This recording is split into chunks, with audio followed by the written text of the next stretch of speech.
A ver, ayer la Suprema Corte de Justicia de la Nación pues votó por invalidar el plan B del presidente López Obrador y la 4T en materia electoral. La primera parte, todavía faltan otras partes. Ayer, 9 ministros, necesitaban 8, fueron 9, mandaron muy lejos esta primera parte, por violaciones graves al proceso legislativo. ¿Cómo qué violaciones? Pues como votar sin tener idea de qué estaban haciendo, hacerlo todo en minutos, no haber leído lo que estaban haciendo con errores garrafales. Bueno, la Suprema Corte envió a la Cámara de Diputados la notificación de la invalidez de las reformas en materia electoral. Tengo por ahí el audio de el ministro Alberto Pérez Dayán, que estuvo pues a favor de invalidarla, es de hecho el autor del proyecto. Escuche usted a Alberto Pérez Dayán. No es un permiso para aprobar leyes a tientas. Por ello, me queda absolutamente claro que dispensar el trámite de una iniciativa de ley, por importante o urgente que ello sea, no supone que se deban aprobar normas sin dar a conocer su contenido a los legisladores, aun siendo lo generoso que se quiera hacer en la interpretación y significado de esa frase. Bueno, las únicas dos ministras son las dos ministras, Loreto Ortiz y Yasmín Esquivel.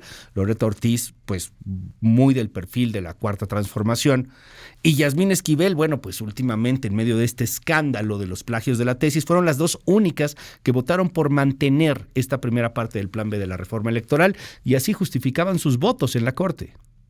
Y nosotros no debemos invadir e invalidar los compromisos del legislativo por respeto a la división de poderes. No se actualiza una violación al proceso al no afectarse la participación de todas las fuerzas políticas, las reglas de votación, ni la publicidad de la deliberación parlamentaria. Esto generó reacciones fuertes, reacciones furibundas un tanto en la Cuarta Transformación. Me llama la atención, por ejemplo, la que viene desde la Secretaría de Gobernación, es Adán Augusto López, que ayer tuitea: el pueblo mexicano busca recuperar la confianza en sus instituciones, pero la Corte decidió seguir protegiendo intereses particulares. 9 ministros pasaron por encima de la voluntad democrática expresada por los representantes populares. No hay de otra. Plan C en las urnas, dijo Adán Augusto López. Tengo en la línea telefónica a uno de los mayores expertos en materia electoral en este país. Él fue presidente del entonces Instituto Federal Electoral y se llama Luis Carlos Ugalde. Usted lo ubica perfectamente bien, presidente, director de Integralia. Gracias, Luis Carlos, por tomarme esta comunicación. Te mando un abrazo con toda admiración. Buen día, ¿cómo estás? Muy bien, Luis, muy buenos días. Oye, ¿qué invalidaron ayer los ministros? Porque entiendo que es la primera parte, pero vienen otras partes. ¿Qué fue lo que invalidaron? El plan B electoral que se presentó el 6 de diciembre a las 12 del día aproximadamente y que se votó esa misma noche, y esto es importante repetirlo porque este es el origen del problema. Tú presentas una iniciativa que modifica 7 leyes, que tiene 500 páginas, quieres y forzas que se vote esa misma noche como ocurrió. Esa iniciativa contemplaba reformas a muchas leyes, se aprobó en 2 paquetes diferentes, 2 decretos, uno que es la primera parte del plan B, que es la que se invalidó ayer, y otra segunda parte que se analizará en las próximas semanas en la Corte.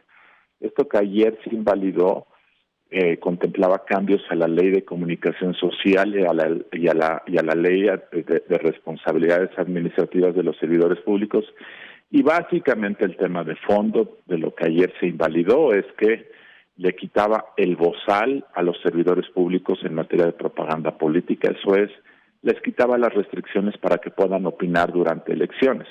En México hay un principio de neutralidad política que obliga a que todos los que trabajan en los gobiernos se deban quedar calladitos cuando hay elecciones y campañas.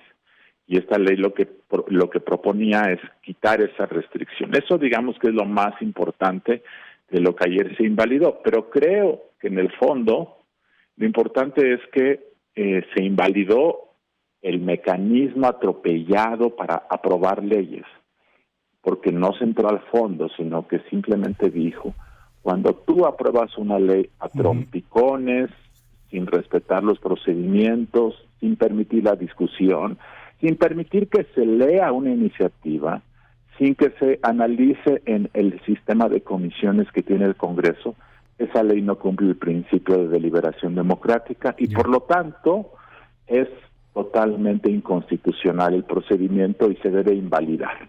O sea, eso es lo que ayer ocurrió. El presidente, por ejemplo, en plena campaña, como lo hace de cualquier manera, hablando de la ola de Morena o de la 4T o de que pues solamente sus candidatos son honestos en la mañanera, ¿eso ya se iba a permitir de alguna u otra forma, Luis Carlos? O Claudia Sheinbaum como jefa de gobierno, pero al mismo tiempo también apoyando a otros candidatos, o Marcelo Ebrard, o bueno, lo que de hecho hoy en la práctica vemos ya iba a ser legal. En un sentido, sí, porque lo que decía esta reforma que ayer se invalidó es que propaganda política solo es cuando tú pagas porque se transmita en televisión, en radio, o cuando pagas por un desplegado. Es decir, propaganda política es únicamente aquello que se paga y se coloca en el presupuesto. Cualquier otra declaración, dicho, evento que no está presupuestado y que presuntamente nadie paga, como es la declaración de López Obrador en la mañanera o una opinión de Marcelo Ebrard o de Claudia Sheinbaum, como no está presupuestado y presuntamente no tiene costo para nadie, entonces eso no es propaganda. Eso es lo que la reforma que ayer se invalidó contenía y por supuesto lo que daría lugar es que ya nunca el INE podría decirle al presidente que por favor no opinara sobre campañas. Sabemos que va a seguir opinando, pero al menos en el papel, el INE y el Tribunal Electoral podrán decirle eso no se puede, y si el presidente se salta las trancas, como lo va a hacer, eso puede ser una causal para anular una elección por esta violación sistémica al marco electoral. Ahora, dime algo, Luis Carlos, ¿qué falta por validar o invalidar? Porque entiendo que son varios temas dentro de este plan B de la reforma electoral, muchos de ellos pues un tanto más complejos, más técnicos. ¿Qué falta y qué puede pasar? Porque escuché ayer muchas opiniones, gente que decía, bueno, como ya se invalida el proceso, como se está hablando del proceso legislativo, un proceso desaseado que se hizo al aventón, que se hizo a las carreras, pues es muy probable que las siguientes partes del plan B también terminen por ser anuladas. ¿Compartes esto, Luis Carlos? ¿Qué falta por validar o invalidar? Falta porque la Corte analice el segundo paquete del plan B que contiene lo más peligroso de la reforma electoral. ¿Qué es eso? Es una reforma que básicamente desaparece la estructura distrital o territorial del INE en todo el país, lo achica de una manera excesiva, creo yo. Es una reforma que concentra muchas facultades, fusiona muchas áreas del INE en pocas, desaparece la estructura actual ejecutiva del instituto, modifica los plazos electorales, corre el inicio de la elección de septiembre a noviembre, achica los periodos de capacitación de los funcionarios de casilla, entre otras razones. Esa parte, que es la parte más peligrosa porque debilita de una manera muy significativa las capacidades institucionales del INE, eso viene en la segunda parte. Y obviamente, como fue aprobada esa segunda parte junto con la primera que ayer se invalidó, entonces, siguiendo el mismo procedimiento, esa también va a ser invalidada. Es una cuestión técnica, Luis. El hecho es que la reforma electoral fue, aprobada en dos paquetes diferentes. Se le llaman dos decretos, y esa es la razón por la cual ahora se tiene que impugnar un decreto por una parte y el otro por otra parte, pero ambos fueron aprobados la noche del 6 de diciembre. Fue realmente en la madrugada del 7 de diciembre, pero es parte de lo mismo. Y por cierto, vale la pena señalar el tuit que comentaste apenas del secretario de Gobernación, que es muy parecido al de muchos funcionarios y legisladores de Morena, que dicen: la Corte invadió las funciones legislativas, rompió la división de poderes, la Corte se mofa de la voz del pueblo. Quiero simplemente decir que fue Adán Augusto, el secretario de Gobernación, la persona que se apersonó en la Cámara de Diputados a la 1:00 p.m. de ese 6 de diciembre, mientras se discutía la reforma constitucional en materia electoral. Ese día se discutió y ese día se rechazó.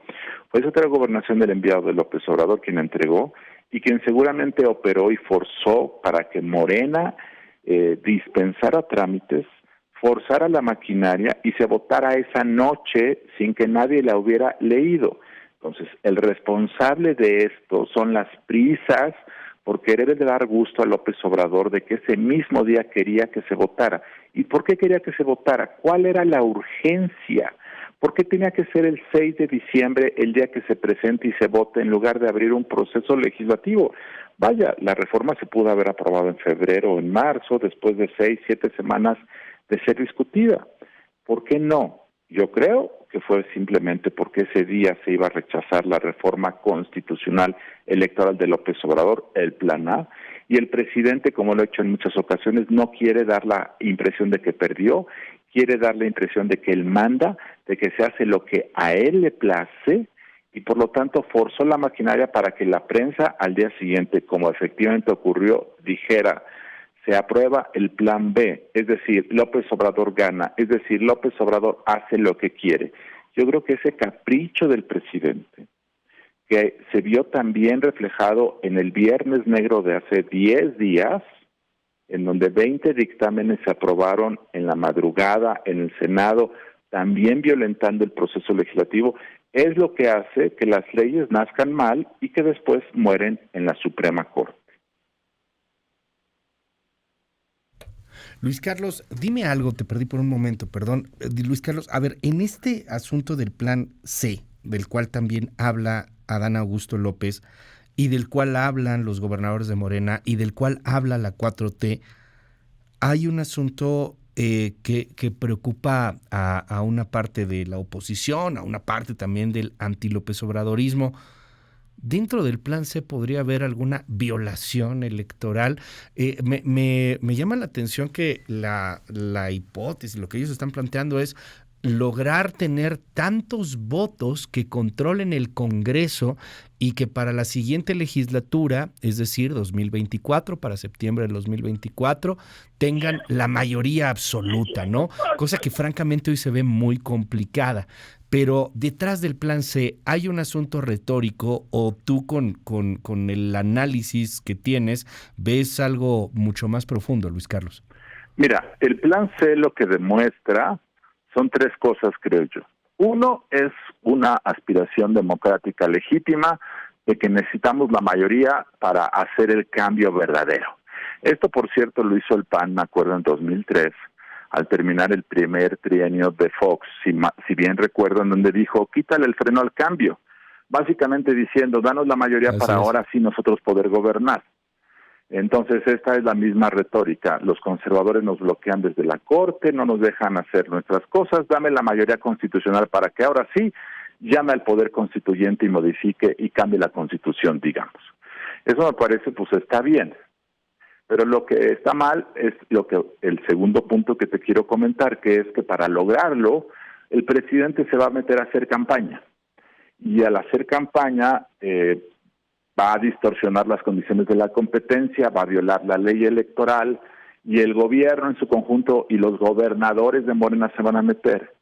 Tú checa las reacciones de los gobernadores de Morena ayer. Activamente empezaron a tuitear y a decir que la Corte estaba rompiendo la división de poderes y estaba afectando la voz del pueblo.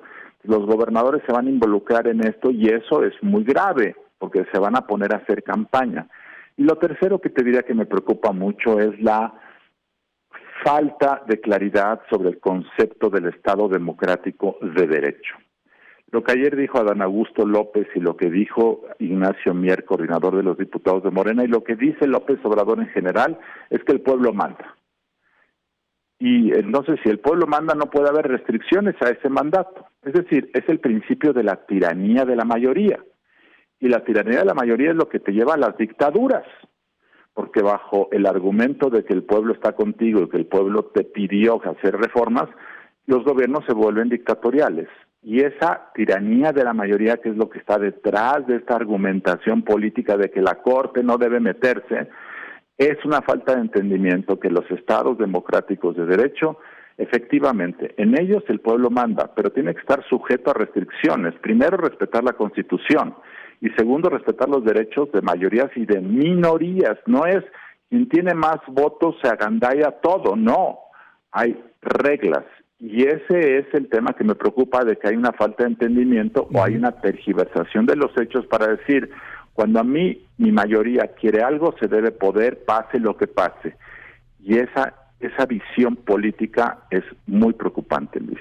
En el análisis que hacen en Integralia, Luis Carlos, también toman muy en cuenta el humor social, el sentir social, esta polarización que hemos estado viviendo y que hemos visto cómo se radicaliza con la 4T, ya sea anti-López Obradorista o ultra a favor de López Obradoristas.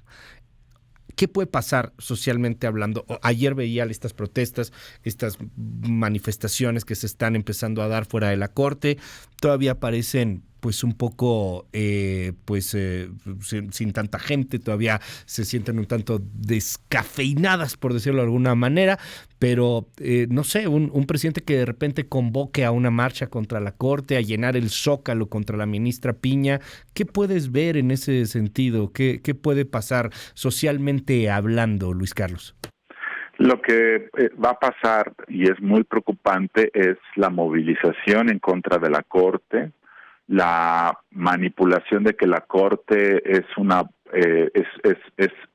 institución de corruptos que defienden al pasado.